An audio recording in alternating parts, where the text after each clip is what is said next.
कैसे होंगे। This is doctor Mohammad Faizan. आज का मेरा टॉपिक जो है वो कैफ़लाम के ऊपर है। कैफ़लाम बेसिकली जैसे कि आप लोग सब जानते हैं कि ये एंटी इन्फ्लेमेटरी और एनाल्जेसिक के तौर पे काम करती है। इसको लोग बहुत कॉमन पेन किलर के तौर पे समझते हैं और ये बहुत ज़्यादा, जिसको आप यूँ समझ लें चना आइटम जिसको कहते हैं, मार्केट में उस हवाले से बहुत ज़्यादा सेल आउट होती है और इसके यूज़र्स बहुत ज़्यादा हैं। जब भी पेन किलर होता है तो लोग कैफ़लाम ले लेते हैं, कहते हैं कि भाई कैफ़लाम ले लो, ये ले लो। और लेकिन बेसिकली क्या है, डाइक्लोफेनेक पोटेशियम एक ऐसा पेन किलर है जिसकी रियलिटी मैं आज आपको बताता हूँ। ये बेसिकली नोवार्टिस की प्रोडक्ट है और इसमें ये 20 टैबलेट्स होती हैं। अब इसकी हकीकत क्या है, ये है तो पेन किलर ही वाकई जैसे सबको पता है, लेकिन इसको आपको कब यूज़ करना है और कब यूज़ नहीं करना वो आपको मैं इस वीडियो में बताऊंगा। तो बेसिकली क्या है कि इन्हीं के लीफलेट में लिखा हुआ है कि there is a serious risk of cardiovascular and gastrointestinal event. सही है, जो कार्डिक के जो पेशेंट है उनके लिए बहुत डेंजरस हो सकती है, और गैस्ट्रोइंटेस्टाइनल ब्लीडिंग जो गैस्ट्राइटिस के जो पेशेंट है उनके लिए भी बहुत ज़्यादा ये डेंजरस हो सकती है। ये मैं वार्निंग्स बता रहा हूँ आपको इनकी। अच्छा, एनसेड जिसको नॉन एंटी इन्फ्लेमेटरी ड्रग कहते हैं, non steroidal anti inflammatory drug कहते हैं, जिनको वो कॉजेस करते हैं increase the risk of serious cardiovascular thrombotic event including myocardial infarction and stroke. It can be a fatal. सही है। अच्छा, जबकि गैस्ट्राइटिस पे लिखा हुआ है कि इसके सिम्टम्स जो हैं वो आपको अगर पेशेंट यूज़ करता है for a prolong period of time, क्योंकि बहुत ज़्यादा लोग जो हैं वो इसको बहुत लॉन्ग पीरियड ऑफ टाइम के लिए यूज़ करते हैं, तो बेसिकली क्या होता है, बहुत ज़्यादा पीरियड के लिए अगर आप इसको यूज़ करेंगे तो डेफिनेटली क्या होता है कि आपको bleeding, ulceration and perforation of in the stomach, आपको स्टमक के अंदर बहुत ज़्यादा जो है वो आपको ये नुकसान दे देती है। तो मिनिमम वैसे भी पेन किलर्स को ज़्यादा यूज़ नहीं करते, जब ज़रूरत हो उसी वक्त यूज़ करना चाहिए, लेकिन कौन कौन से पेन किलर आपको यूज़ करना है और कब कौन से पेन किलर आपको यूज़ करना है वो भी आप डॉक्टर से पूछ के करें, क्योंकि मार्केट में डिफरेंट डॉक्टर्स हैं, मतलब डिफरेंट पेशेंट्स हैं और हर पेशेंट्स को बहुत सारी चीज़ें जो हैं वो होती हैं। फॉर एग्जांपल कोई कार्डियक का पेशेंट है, कोई गैस्ट्राइटिस का पेशेंट है, किसी को खून की बीमारी होती है। तो इसमें मैं आगे फर्दर चलता हूँ। इसकी इंडिकेशन में लिखा हुआ है short term treatment in the following acute conditions. For example post traumatic pain, मतलब पोस्ट ट्रॉमेटिक पेन के अंदर होता है जिसमें inflammatory and swelling due to sprain, यानी कोई भी चीज़ जो आपको सॉइलिंग की तरफ या इन्फ्लेमेशन की तरफ जा रही है तो उसमें आप ये यूज़ कर सकते हैं। क्योंकि ये इसकी जो इंडिकेशन है वो एंटी इन्फ्लेमेटरी और एंटी रोमेटिक एजेंट के तौर पर है। तो माइग्रेन अटैक के अंदर भी यूज़ कर सकते हैं। आपको painful syndromes of vertebral column, ये जो आपके वर्टिब्रल कॉलम्स जो होते हैं, जो पीछे ये कमर के जो पीछे होते हैं, उसमें भी आप यूज़ कर सकते हैं इसको। और गायनेकोलॉजी के सिम्टम्स में भी ये यूज़ किए जा सकते हैं, गायनी के पेशेंट्स में भी जो है वो यूज़ किए जा सकते हैं ये। तो इसके अब फर्दर मैं आपको बताता हूँ कि इसकी वार्निंग के अंदर गैस्ट्राइटिस के जो पेशेंट होते हैं उसमें ये क्या करती है कि गैस्ट्रिक के अगर पेशेंट अगर बहुत ज़्यादा प्रोलॉन्ग पीरियड ऑफ आपने यूज़ किया तो ये आपको ब्लीडिंग, अल्सरेशन, प्रोफिलेशन भी करेगी, जो कि बहुत फैटल है।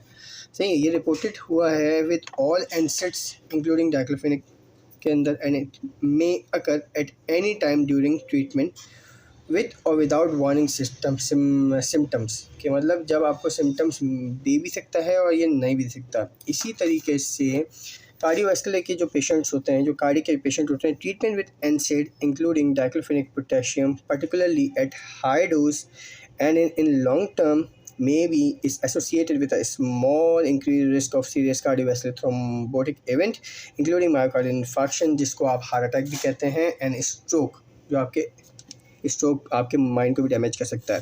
Treatment with Caflam is generally not recommended in the patient with established cardiovascular disease.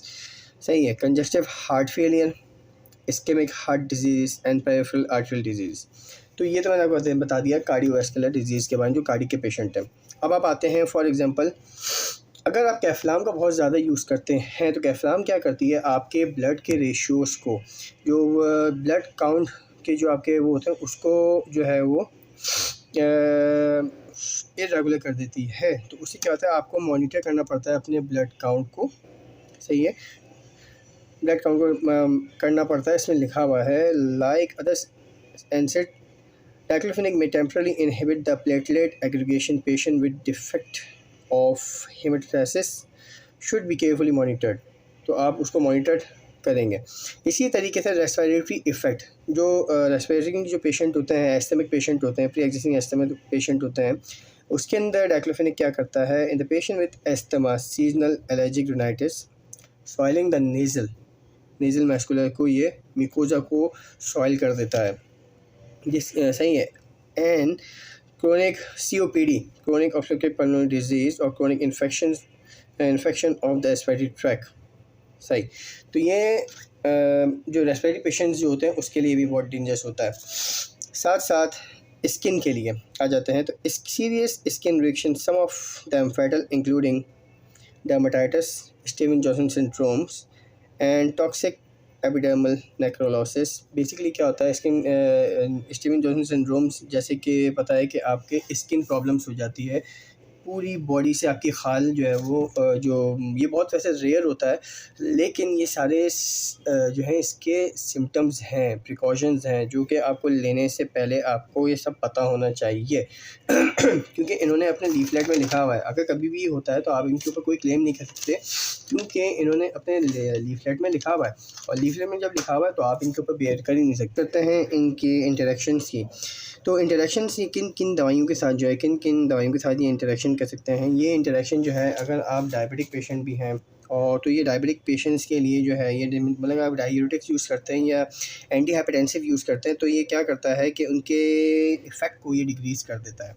तो एंटी हाइपरटेंसिव की जो पेशेंट्स जो हैं, जो हाइपरटेंशन की गोलियाँ खा रहे हैं, उनके साथ अगर आप कैफ्लाम लेते हैं तो डेफिनेटली क्या करेगा कि आपकी जो है हाइपरटेंशन की जो मॉनिटरिंग जो है उसको इफ़ेक्ट को ये डिक्रीज़ कर देगा, जिसकी वजह से आपको चाहिए कि आप जब भी कैफ्लाम खाएँ एंटी हाइपरटेंसिव ड्रग्स के साथ, तो अपनी बीपी मॉनिटर जो है वो आप कंटिन्यूसली मॉनिटर करें, जिससे आपको पता होना चाहिए कि वो कम हो रहा है, ज़्यादा हो रहा है।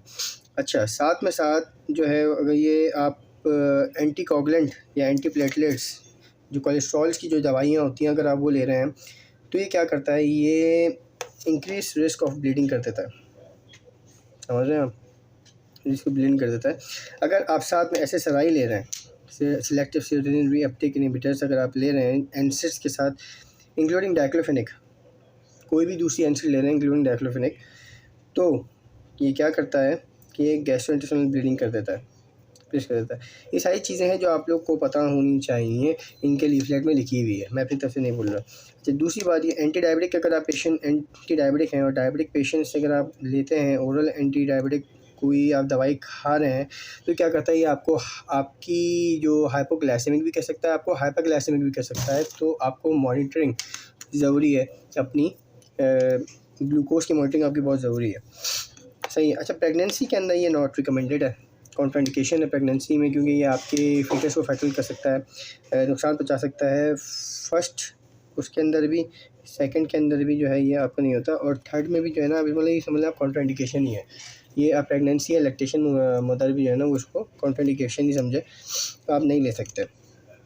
अगर आप इसकी डोज़ की बात कर लेते हैं, तो इसकी डोज़ जो है वो आप ये समझ लें, आप 50 to 100 मिलीग्राम, तो ये 50 mg की होती है, तो सुबह शाम एक एक गोली आप खा सकते हैं। तो वैसे ये जो नॉर्मल रूटीन में जो ऑर्थोपेडिक के जो पेशेंट है, ऑस्टियोआर्थराइटिस के जो पेशेंट है, उनमें ये दी जा सकती है एज अ पेन किलर।